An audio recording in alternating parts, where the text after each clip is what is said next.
我1岁抓阄就给自己抓了个小老婆，我妈不信邪，又把我抱到了起点，让我离她闺蜜的女儿远一点。怎知小奶团竟主动朝我爬过来，抱住我的脸蛋就是一顿揉捏。两家妈妈看着宝宝们腻歪的模样，果断拍板给两人定下了娃娃亲。小时候青梅为了骗我的压岁钱，说她是我未来的老婆，我的钱就是她的钱，然后把我的小金库一扫而空。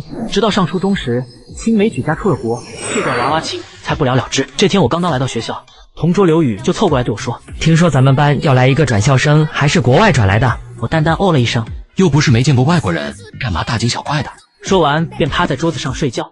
很快来到了下午，我刚进教室，刘宇又开始八卦起来。你可算来了，我跟你说，还记得我上午跟你说那个转学生吗？他已经到咱们学校了，现在正在教务处。隔壁班的课代表刚刚去改卷子，看见转校生见色起意，居然在教务处拿出手机偷拍，不仅被教导主任当场抓住，连手机也被没收了，人现在还在挨骂。我咂了咂舌，敢在教务处把手机拿出来，这长得是有多漂亮？刘宇更激动了，简直漂亮的不现实。好吧，刚刚我借了班长的手机，你想不想看？我再去给你借过来。我摇了摇头，算了算了，反正都是咱们班的转学生，迟早能看见本人。第一节是语文课，只不过现在学校老师都在改卷子，班主任老秦也参与了，所以这节课改成上自习。我作为课代表，被叫去教务处帮老师们登记分数，同学们纷纷向我嘱咐，一定记得好好看清那个转学生的样子，回来要看到关于他外貌描写的1000字小作文。科代表加油，科代表快去，顺便帮我看看我考了多少分。我点头应下，拿着笔和本子去了教务处。教务处里老师同学混了一堆，都在登分捡卷子。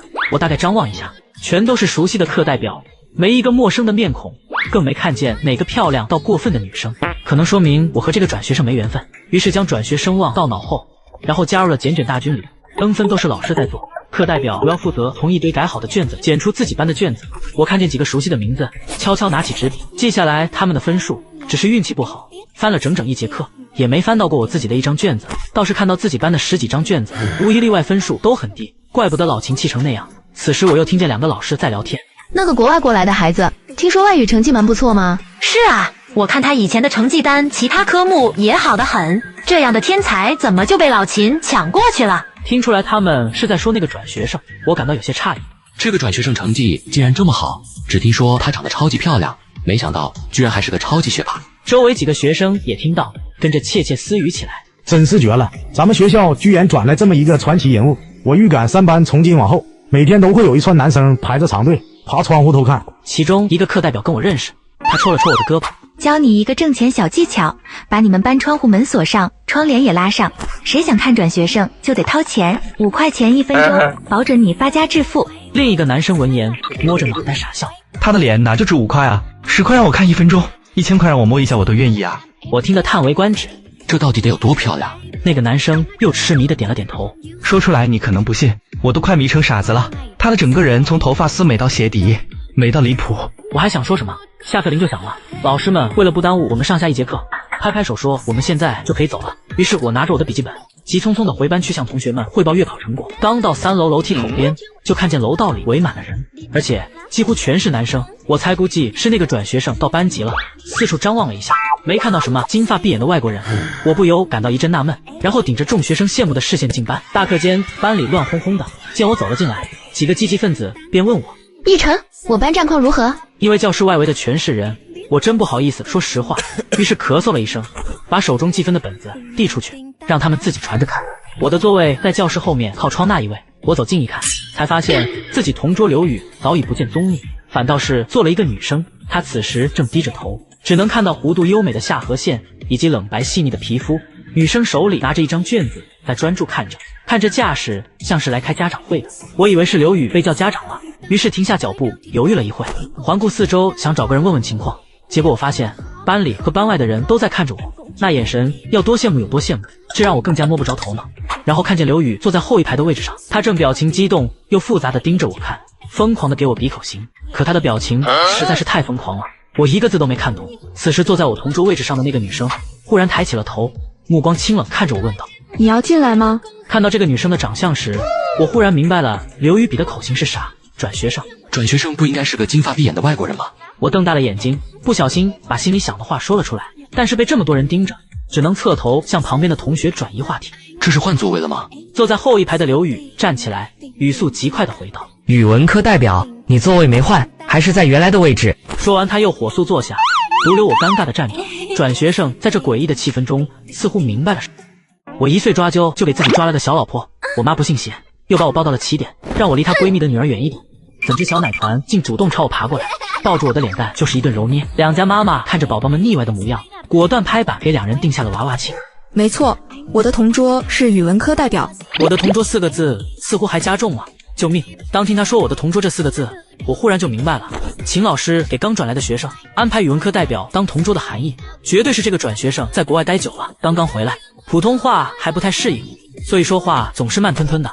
我回了一声谢谢。从他腾开的空隙里进入自己的座位坐下，正好上课铃声响起，门外扒窗户的男同学们才恋恋不舍地离开，班上同学也安静下来，各自准备各自的东西，瞬间陷入诡异的安静。可还是有很多人都在往这边看。这时转学生忽然轻声念了一个数字64，我听到了，并且下意识觉得是在跟我说话，视线顺着他的目光落在桌上的那张试卷上，英语月考卷64分。我猛地坐直，把卷子拉了过来，看着上面惨不忍睹的批复，小小的抗议了一声，随后又看了分数旁边的名字，这是我的卷子。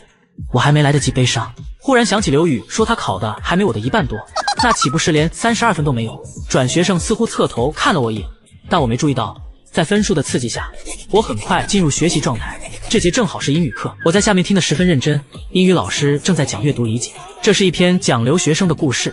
说到一半，他忽然停了下来，面对着我方向开口道：听说我们班来了一位转学生，可以请这位同学来翻译一下这篇文章吗？班里的同学们终于能光明正大的向我们这个方向张望，我也看过去，看到转学生的桌子上只有一本摊开放着的很崭新的英语书，我又瞥了眼，发现那一页是前言。我把自己的卷子往两人桌子中间推了推，转学生往我这边侧了侧脸，眼神没有上课前那么淡然，他的瞳仁里映着窗外稀碎的阳光，像是一块晶莹的琉璃。对视的那一秒，我顿时又遭受了一轮美颜暴击。这时我才发现，他的每根头发丝都美到离谱。转学生将试卷移到两个桌子的中间，站起来微微低着头，将阅读理解从头到尾翻译了一遍，完成的十分轻松。英语老师听完翻译带头鼓起了掌，显然是对这个新同学十分满意。班里的同学们也报以激烈的掌声，显然是对这个新同学的样貌十分满意。一节课很快过去，直到下课，我的卷子都放在两人中间，转学生一直靠在椅子上，不知道他有没看卷子。但是我很敏锐地察觉到，转学生有偷偷看我好几次，但是怎么可能？我觉得自己是被美色蛊惑到了，开始胡思乱想，外加中毒自恋，所以下课后我就丢下笔跑了。路过后排时没看见刘宇，但一出教室果然看到刘宇在门口等我，他拉着我跑到一个寂静角落，还没来得及开始狂轰乱炸，我就及时打断他。我见过这个转学生。果然刘宇直接当场亚麻呆住，我便把早上的偶遇转校生，还把他撞倒的事情跟刘宇讲一遍。刘宇听得满眼亮晶晶，什么缘分啊，这也太巧了。我去，江逸晨，你是走什么桃花运了？跟大美女做同桌就算了，竟然还能有这样的奇遇。我挠了挠头，漂亮是漂亮，只是很麻烦。算了，你不懂。我没好意思说，自己总觉得转学生上课一直在看我，以及上午相撞时转学生似乎笑了一声，听起来都像是我在臆想。刘宇微笑地拍了拍我的肩膀，我怎么不懂啊？是幸福来得太突然，一时不知道以后怎么面对这个大美女吧。我没好气地瞪他一眼，闭嘴吧。两个人聊到快上课了才回去，刚进班我就发现自己的座位又被围住了，准确来说是转学生被包围了。我看到自己的试卷上放着一部手机，屏幕上面显示是个二维码，几个其他班级的男生站在他边上，也都举着手机，好像是在扫一扫加微信。有男生站在外围扫不到，转学生还十分贴心地把手机取了起来。刘宇的表情一下子缤纷起来，凑过来低声对我说：我知道国外开放，可转学生看他长相挺高冷的呀，没想到这么主动吗？我没有说话，只是默默地点了点头。刘宇围观了一会后，拍了拍我肩膀：你是对的，漂亮是漂亮，确实麻烦，果然长相和专一不能兼得。很快上课铃声响起，男生们激动地走了，我平静地回到自己座位上。转学生伸手把手机收了起来，我也刚好伸手把英语卷子收了起来，就这么一下，两人的手同时出现在桌子上，阳光下两人手腕上的小红痣清晰夺目。看到这个小红点，我瞬间就愣住了。转学生似乎没注意到这巧合，语气自然地询问：下节是什么课？而我忽然看向转学生的脸，仔细打量起来。转学生被盯了一会后，终于受不了，转过脸和我对视。我磕磕巴巴回答：语文课。你现在数学怎么样？转学生语气更自然了，我愣了愣，点了点头，还行。转学生眉眼弯弯看着我：那你准备选文还是选理？我不知道。我忽然哽住了，不知道要怎么回答，也不想回答。我现在只想搞清楚一件事。看到两人手腕上都有颗小红痣，才发现这个转学生长得怎么那么像我小时候那个噩梦般的邻家姐姐，她手腕上也有颗小红痣，因此小时候我们还被戏称是金童玉女一对。我能问一下你叫什么名字吗？尽管真相就在眼前，可我还是不愿意相信。转学生微微地挑了一下柳眉，正要开口回答时，教室门被推开，老秦抱着一沓卷子走了进来。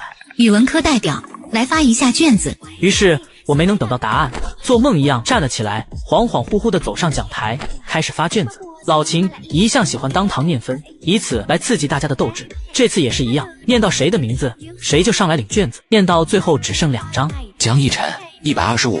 讲台下满是细细碎碎的讨论声。江一晨又是全班最高，说不定这次也是全校最高。毕竟这次的题真的很变态，课代表也太强了吧！题难了，他分数还比上次高了。其实我不是最高，因为在我的卷子下面是一张137的高分卷，不是我们班的名字。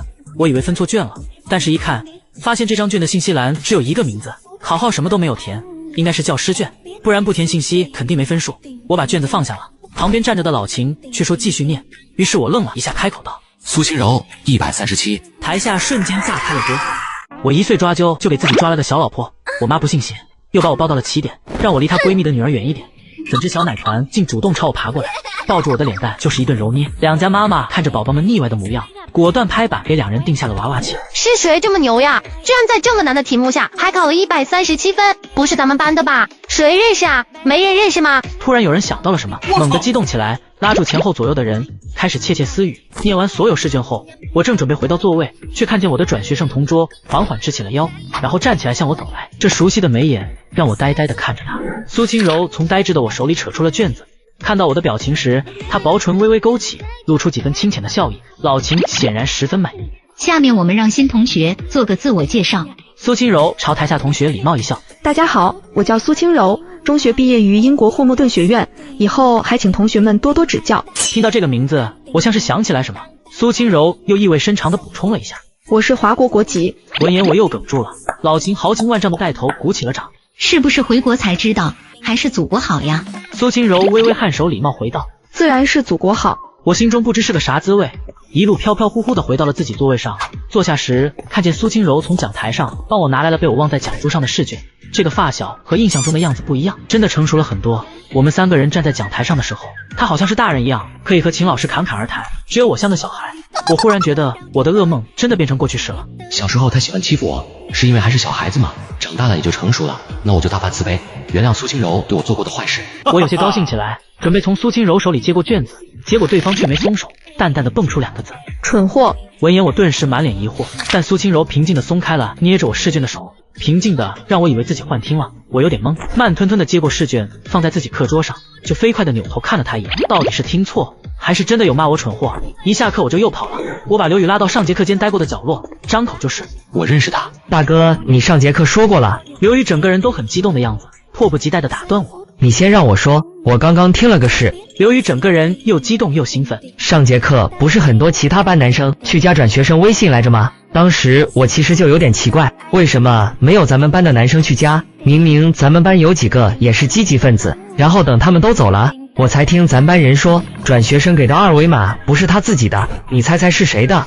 我摊了摊手说：总不会是你的吧？刘宇没好气的敲了我一下：你猜还能是谁的？转学生刚过来，能认识谁呀？我摇了摇头，表示我猜不出来。刘宇幸灾乐祸地说：老秦的。我张了张嘴，瞠目结舌，难以想象等老秦那边一下子通过了那么多好友验证会是什么反应。刘宇唏嘘一声：好绝情，如果我是那群男生，怕是会直接恨上苏清柔，太狠了。随后他继续说道：哎，转学生长得又漂亮，又不会随便沾花惹草，江一晨你能跟他做同桌，上辈子肯定是拯救了银河系。可我听到这话却面色复杂，一点开心的模样都没有。刘宇没看出来，还沉浸在对苏清柔的美好幻想之中，随意问了一句：对了，你刚刚还想说什么来着？我平静地说道：我认识苏清柔。刘宇不以为然地笑着点头：现在我也认识了苏清柔，连名字都这么好听。我又补充一句：苏清柔就住在我家隔壁。刘宇满脸不可思议：你逗我吧？我肯定回答：苏清柔是我发小，我们在娘胎里就认识了，只不过小学4年级他就搬走了，现在好像又搬回来了。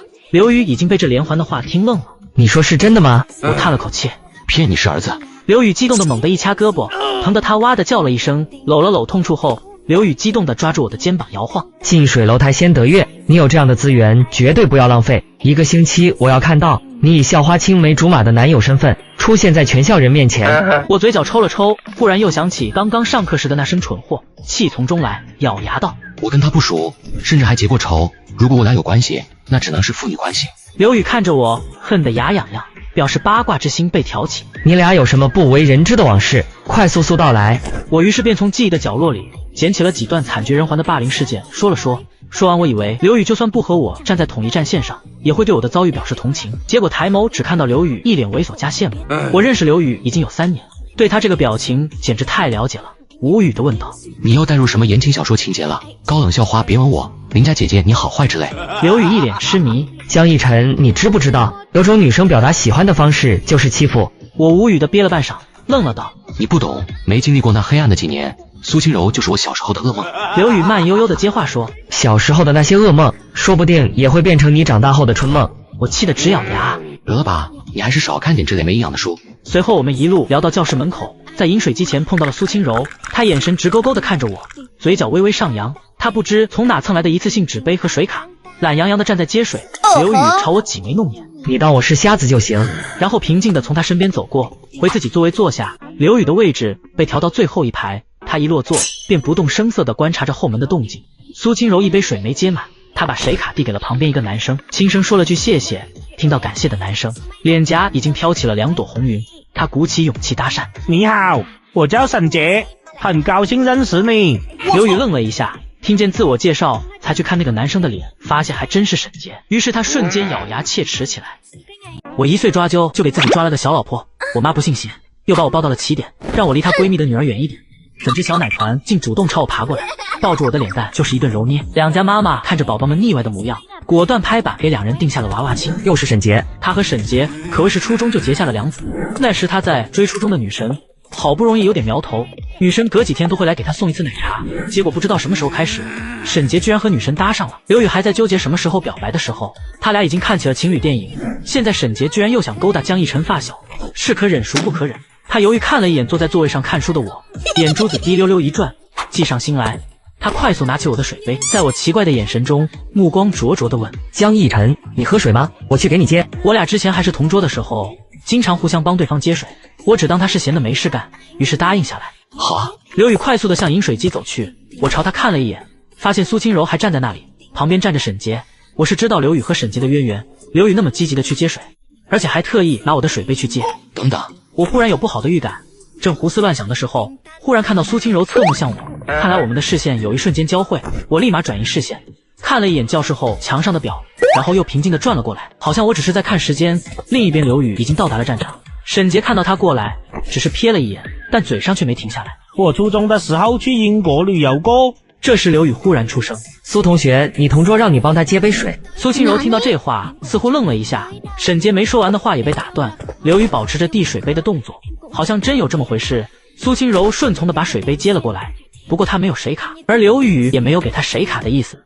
他顺势说道：那就麻烦你再给他带回去吧。说完，刘宇蹦蹦跳跳的走了，眼神都没给沈杰一个。沈杰是又气又疑，刘宇这也太可以了，明显就是针对他的。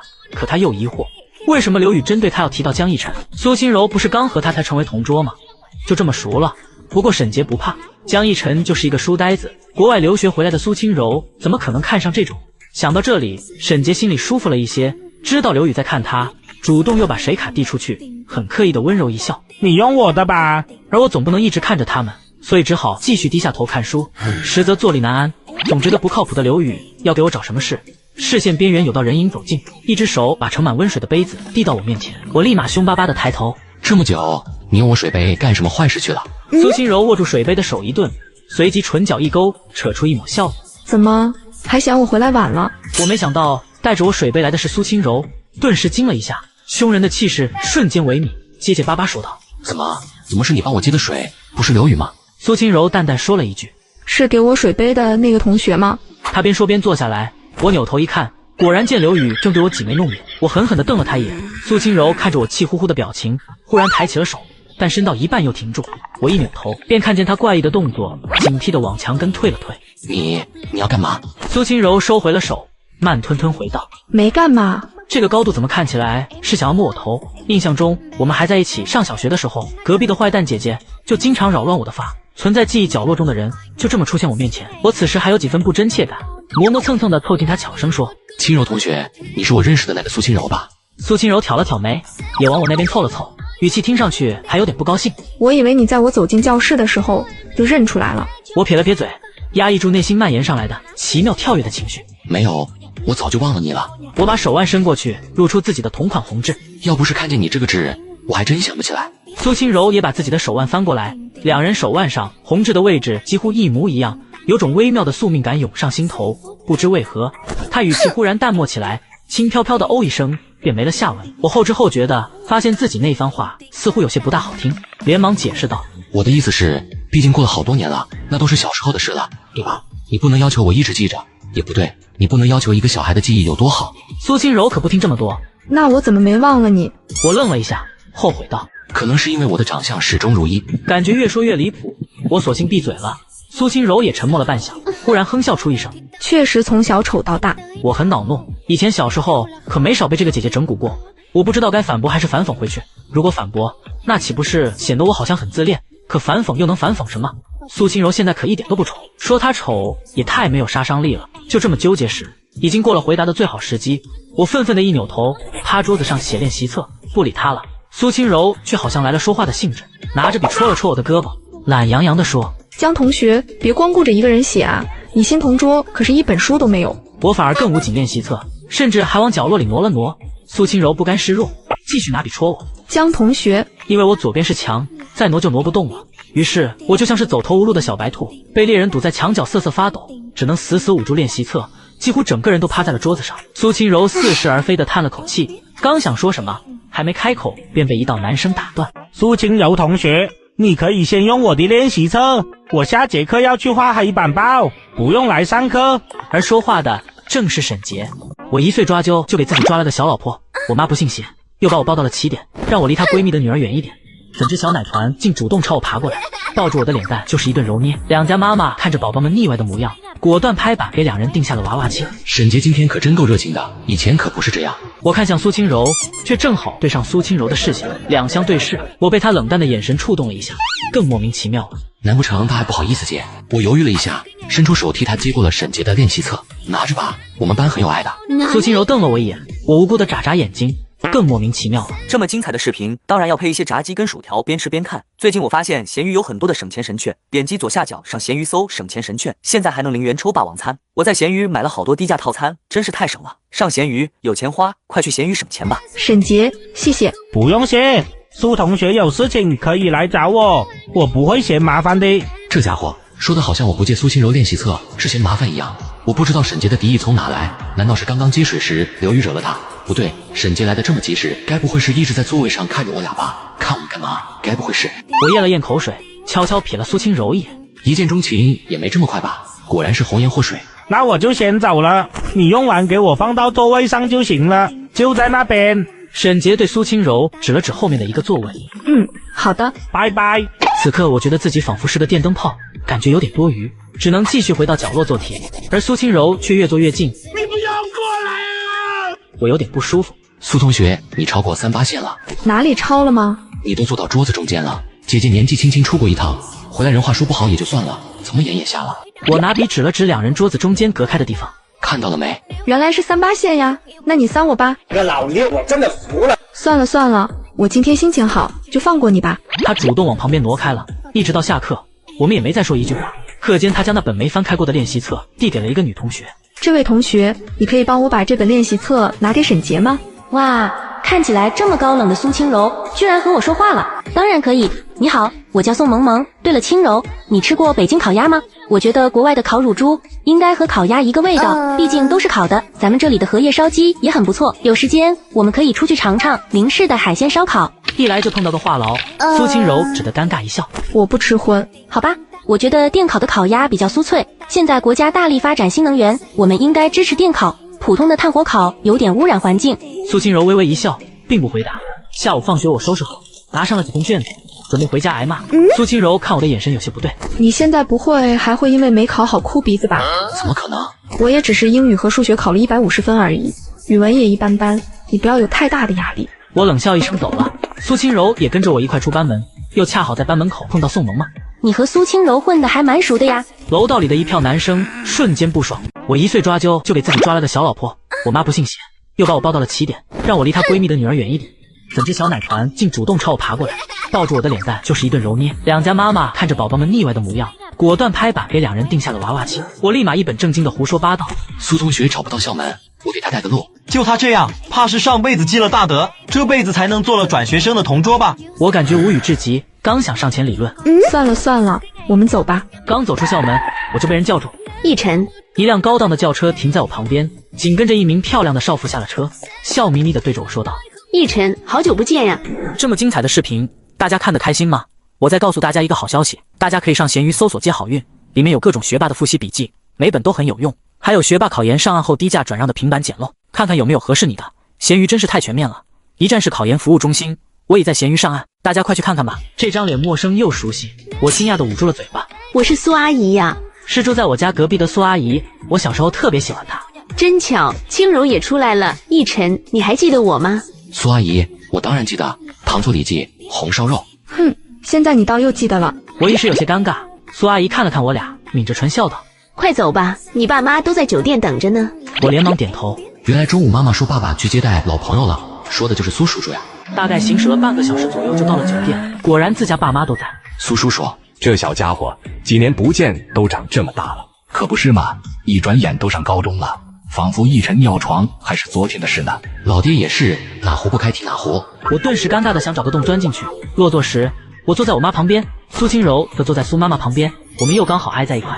奕晨，还不谢谢姐姐，人家刚才帮你挪凳子呢。看到我有点不情愿的样子，我妈又接着说道：怎么了？这是你小时候的清柔姐姐，记不得了吗？这时一旁的苏妈妈插话：真是巧啊，这次给清柔办转学手续，清柔随便选了一个班，刚好是奕晨他们班，现在两个人还是同桌呢。谢谢姐姐的话题终于被带偏，我斜了一眼坐在我旁边的苏清柔。你可真能装啊，在家长面前完全就是乖乖女模样。阿姨，小陈弟弟在班里还是语文科代表呢，我需要让他帮忙的地方还不少，是吧，小晨晨？从他口中听到弟弟2个字，就感觉整个人都不好了，我浑身的鸡皮疙瘩都起来了。但长辈们都看着我，我只好扯出假笑。清柔姐说笑了，孩子们都大了，姐姐弟弟的都叫不出口了。奕晨，你要是不好意思喊姐姐，直接叫清柔就行。苏爸爸也跟着点了点头。对了，我差点给忘了，你也不说提醒我，东西呢？苏爸爸一愣，也猛地想起来什么似的。我一岁抓阄就给自己抓了个小老婆，我妈不信邪，又把我抱到了起点，让我离她闺蜜的女儿远一点。怎知小奶团竟主动朝我爬过来，抱住我的脸蛋就是一顿揉捏。两家妈妈看着宝宝们腻歪的模样，果断拍板给两人定下了娃娃亲。奕晨，这是给你的见面礼。谢谢苏阿姨，这是清柔特意帮忙选的哦。我又是一口气哽在喉咙里，看了眼拭目以待的苏清柔，深吸了一口气。谢谢清柔姐。苏清柔笑眯眯地看着我，不用谢，快拆开看看喜不喜欢。闻言我打开盒子，那是一支造型非常有设计感的钢笔。不得不说，看到这支钢笔的第一眼，我便非常喜欢。很快一场宴席结束，回到家后，我躺在床上发呆。我的噩梦发小搬回来了，还和我成了同桌。虽然现在看起来好像不是那么噩梦，可他性格依旧很恶劣。第二天一大早起床，就看到爸爸不断对我挤眉弄眼。每次爸爸对我用这个眼神，就是在提醒我，妈妈又带到我犯错了。奕晨，昨晚回来我才看到班群里发的成绩表，你知道你这次月考考了多少名吗？你自己过来看。哎呀，怎么卡住了？原来是没话费了，月初该充话费了。我在抖音商城充值中心刚领了3元话费券，真的太香了，充值到账快，方便，来给大家送福利了，超简单，点商城，进入充值中心或直接点评论区，就有机会领1至4元话费券，记得点评论区，抓紧上车。不知道，我只知道班里这次都考得非常不好，名字表并没有在班里公布。我走过去接过手机看了一眼，序号35，姓名江奕晨，我从第9名掉到了第35名。一旁的爸爸宽慰道：奕晨，一次考不好很正常，在下面待一次，才能更牢牢记住高出的感觉呀。老妈横了老爸一眼，我妈显然气得不轻。亲爱的，你看奕晨再不走，确实要迟到了。一次小月考而已嘛，你不要给孩子那么大压力。奕晨，我送你去上学吧。爸爸的及时解困让我躲过了一劫。刚到学校，我就迎面碰见了沈杰。江奕晨，你这次考的还挺不错的嘛，35名。我笑着点了点头。还行，没你考得好。沈杰考了多少，我还真没关注过。不过我好像听过刘宇提过一嘴，说沈杰的名次一向都在倒数20多名左右徘徊。沈杰继续洋洋得意地说：“我这次进步了3名了。”我笑了笑，懒得理他，直接走进教室。刚进教室就看到一群同学围在讲台前看成绩，我也凑过去看了一眼。沈杰的名字居然出现在第2页，排名52。我们班总共才65个人，我真的笑了。江一晨，你笑什么？难道我没有进步吗？难道你不是在退步吗？是啊，那又怎样？所以按照这个趋势下去，很快我的名次就会超过你。怎么样？你现在是不是很慌乱？这时旁边有人插了一句：“你当完扑克呢？你赢一局，我赢一局。”刘宇走了过来，把一盒酸奶递给了我。一晨，我来投喂你了。我说沈杰，你要喝吗？我这还有一瓶核桃味的，补脑。沈杰狠狠白了我们一眼，气呼呼的走了。他原来是这样子的吗？还挺可爱的。你想说他蠢是吧？是贼蠢。你要说他靠卖蠢摘得了我女神的芳心，我倒还能接受。可他不仅仅是蠢啊，而且还烦人的很。我把刘宇拉到一旁问道：“刘宇，沈杰怎么忽然对我敌意这么大了？昨天你拿着我水杯到底去干什么？我还没来得及问你呢。你看，我都给你买酸奶赔罪了，合着这奶还是拿来给我赔罪的？不是，我就想气气他，所以把你的水杯递给了苏同学，并且说了句：苏同学，你同桌让你给他接杯水，而且我还没给苏同学水卡，他就拿沈杰的水卡给你接的水。”闻言我又感动又心情复杂，好在刘宇在我发飙之前脚底抹油跑了。我正想去追，余光却看到一个亮丽的人影从班门走了进来，于是我脚底瞬间生了根，犹豫了一下后就坐回去了。苏清柔进班后也没有立即回到座位，而是在讲台那里停了下来，瞄了几眼成绩。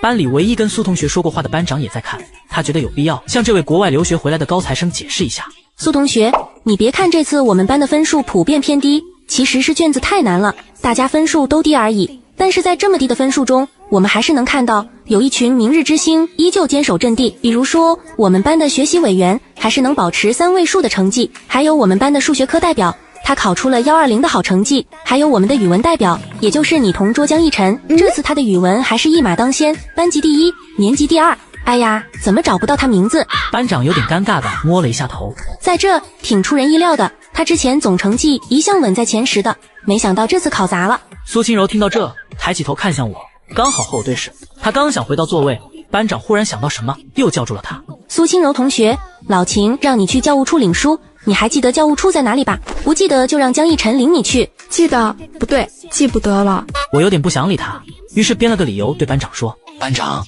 我要收语文作业，我还差几道题没写呢。不行，你必须去，等你回来再说，到时候我也补完了。我心里有些郁闷。班长，你很棒。于是我只好认命，和苏清柔一前一后来到教务处。苏清柔，你直接进去找老秦就行了，我先走了。可苏清柔却一把拽住了我的袖子。苏清柔，你拉我袖子做什么？你直接进去找老秦就行了，我先走了。江一晨，好人帮到底吗？语文科代表最好了。他可爱的眨了下眼睛。真拿他没办法，果然会撒娇的女人最好命。你看，我让你留下是正确的，那么多东西我哪里能搬得完？除了书本，还有一大堆校服。看到这我也于心不忍，于是抱起书本。走吧，苏同学。路上经过音乐教室，一阵悦耳优美的钢琴声传了过来。苏同学，你知道弹琴的学姐是谁吗？她叫楚梦瑶，她钢琴弹得特别好，每次学校有活动都是她压轴，她甚至还替一个休产假的女老师带过1学期的音乐课。哦，那男生呢？那个拉小提琴的学长叫阿以成，他很有名的，长得很好看，学习也一直稳在年级前10，常担任学校活动的主持人，据说还是校董的儿子。哦，那他们真是郎才女貌，天生一对。嘘，你别瞎说，他们不是那种关系，你别乱点鸳鸯。我怕被里面的人听到，慌忙的瞪了他一眼。不过里面的人好像还是听到。最近为了早点回家剪辑视频，特意买了辆新车，所以我在瓜子二手车上买了台特斯拉，才花了9万9。瓜子有上万台不同配置的奔驰、宝马、特斯拉，比线下店选择多了。瓜子每台车都经过官方专业检测，还能送上门试开3天。要是有旧车，也能放瓜子高价拍卖。总之买卖二手车上瓜子就对了，赶紧去瓜子 app 看看吧。学长安以诚向外看去，视线扫过我，看到苏清柔时，瞬间顿住。赶紧走吧，不要打扰人家了。回到班里，我一屁股坐了下来，累得直喘气。这就不行啦！你还好意思说？我这都是为了谁啊？哼，你要接水吗？我去给你接吧。我心里有些疑惑，才成为同桌1天，我就断定他幼稚更胜以往，恶劣不减当年，极少会有这样温柔的时刻。我才不信！脑子转了几圈，恍然大悟。你是不是想借我的水卡？苏清柔听到这话，脸上的笑僵在嘴角。水卡办理和充值都要自己去2楼办公室，你是不是还等着学校给你发呢？还有，别这么假惺惺的笑。哼，你自己去，我不帮你打了。我就知道会是这样。装腔作势、恶劣幼稚的变态苏清柔，又多了一个形容词，反复无常。奕晨，咱们去小卖部吧。刚进超市，他就直奔塞满了辣条的展架。我其实也挺馋辣条这种垃圾食品的，不过我对辣条有点过敏，少吃点应该没关系吧。刘宇，你再多拿一包呗。你不是对辣条过敏吗？他就是嘴馋。可说实话，刘宇肯定不让他吃，于是他自认为聪明的说道：“我不吃，我给苏清柔带一包，是她想吃。”看不出来啊，苏清柔看起来不像是会爱吃这种垃圾食品的人，可能她爱吃辣吧。我暗自窃喜，跟着点头，想了想，自己吃完嘴里味道肯定很大，还得再买一瓶饮料压压味。刘宇，你喝饮料吗？怎么，苏清柔还让你给她带饮料啊？是我想喝，给她带瓶水也行。我说完，脑子里忽然察觉不对。刘宇提醒的对啊，苏清柔没水卡也没水杯，不对，那她跟我借谁卡干嘛？不会真是好心替我接水去吧？最后再多说一句，想买车就上瓜子，坐在家里就能挑。你在瞎说什么呢？没什么。而另一边无人注意的角落，一个男生若有所思地发着短信。今天我们在音乐室碰到的那个女孩子是江一晨的女朋友吗？以前怎么没见过？不知道，不过听说小陈他们班来了一个转校生，我看他们抱着教科书和校服，从教务处的方向过来，应该就是他了。男生忐忑地给另一个人发了消息。你知道高一新来的转学生叫什么名字吗？那女生现在可是我们校的名人，她叫苏清柔。腾哥，你不是一向不爱关注这些八卦的吗？怎么忽然对这个转学生感兴趣了？没什么，认错人了。回到班里，我把苏打水递给苏清柔。那给你。苏清柔接住苏打水，有点意外。谢谢江同学。一下课我就趴在桌上睡觉，因为苏清柔的到来给我造成的冲击太大，压根困得起不来。而苏清柔就静静地看着我入睡。这时，一个不认识的女生走到座位旁，手里提了2杯奶茶，然后看了一眼我。这么精彩的画面，真想驱车到现场看看。所以我在瓜子二手车上买了台特斯拉，才花了9万9。瓜子有上万台不同配置的奔驰、宝马、特斯拉，比线下店选择多了。瓜子每台车都经过官方专业检测，还能送上门10台3天。要是有旧车，也能放瓜子高价拍卖。总之买卖二手车，认准瓜子就对了。赶紧去评论区看看吧。又顺带看了眼苏清柔，苏清柔愣了一下，女生把其中一杯放到了我座位上，后排的刘宇却坐不住了。杨雨婷，你来了。娜，这是给你的。谢谢婷姐，还记得有个我。刘宇正想美言几句，却看到苏清柔神情不对，到嘴边的话又噎了回去。大哥起来喝奶茶了。别碰我，我困得很。我无意识的摆摆手，却正好摸到了苏清柔的脸。不对，刘宇的脸什么时候变得这么柔软了？意识模糊的我还以为同桌是刘宇，瞬间我尴尬至极。可我又想找个台阶下，于是对苏清柔说道：“苏同学，你为什么把脸放到我的手上？我再给你一次机会重新组织语言，不然有你好果子吃。”算了，好男不跟女斗。咦，杨雨婷，你怎么来了？不是说要去其他学校交流吗？已经结束了吗？还没有，回学校拿点东西，路上经过奶茶店的时候，给你带了你最爱的烤奶，加了布丁，还有红豆珍珠。这样呀，谢谢了。苏清柔忽然瞥了我一眼，我余光看见了，沉默了一会儿，对杨雨婷说道：“你不用每次都抱得这么完整，好像我很能吃一样。”不料苏清柔却冷笑道：“你喝的是八宝粥吗？”苏清柔的语气中夹着一丝不悦。刘宇见情况不妙，就扯开话题：“奕晨，我们带上零食还有奶茶去操场吃吧。”我点了点头，拿上零食后又掏出了15块钱。你拿钱干嘛？还要买什么吗？不是，我顺势走了出来，并把15元递给杨雨婷。你给我钱干嘛？友谊的小船都是这样被你打翻的。要是你觉得不好意思，下次轮到你请我。好像也行。于是我把钱收了回来。等我们走出教室，苏清柔低头自嘲了一下，随后走出去，做了一个让所有人都惊掉下巴的举动。最后再多说一句，想买车就上瓜子，坐在家里就能挑。你的新同桌我怎么没见过？你是不是有什么事情瞒着我？我想了想，引用了道听途说来的别人对苏清柔的评价。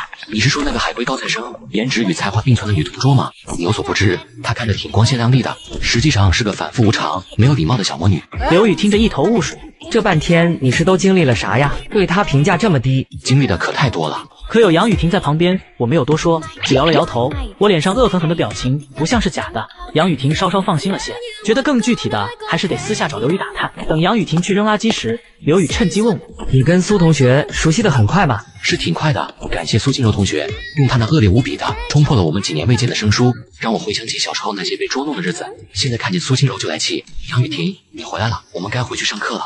那行吧，我回头再来找你们，拜拜。你也先走吧，我去下操场的厕所。那行吧，没什么，那我先走了，注意时间，别迟到了。还没走几步，我就看见校园一角的凳子上，一个靓丽的人影背对我坐着。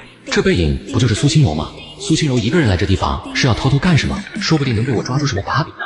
于是我蹑手蹑脚地绕到他后面，忽然冲出来，站在他面前。苏清柔明显一愣，随即反应极快的2指从嘴边抽走，他动作太快了，明显是不想让我看见是什么东西。你把什么东西藏到身后了？赶紧拿出来。一台手机而已，我在玩游戏。什么游戏让你这么牛逼？当然是这款火爆外网的《潮汐守望者》，它是个魔幻题材的塔防策略游戏。一个塔防游戏有什么好玩的？